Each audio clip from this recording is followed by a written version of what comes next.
ప్రపంచవ్యాప్తంగా ఏఐ విస్తరిస్తోంది. Iran Israel యుద్ధం నేపథ్యంలో ఇప్పుడు కృత్రిమ మేధస్సు పాత్రపై ప్రపంచవ్యాప్తంగా చర్చ జరుగుతోంది.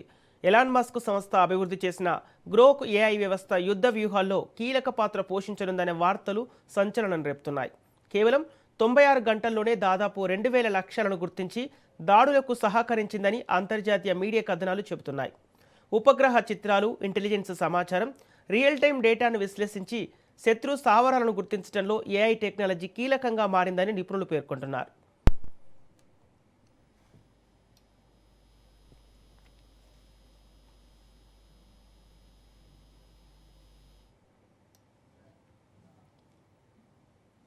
అయితే ఈ వార్తలపై అధికారికంగా స్పష్టమైన ధృవీకరణ ఇంకా వెలువడలేదు. అయినప్పటికీ ఆధునిక యుద్ధాల్లో ఆర్టిఫిషియల్ ఇంటెలిజెన్స్ వినియోగం కొత్త దశకు చేరుకుందని విశ్లేషకులు అభిప్రాయపడుతున్నారు.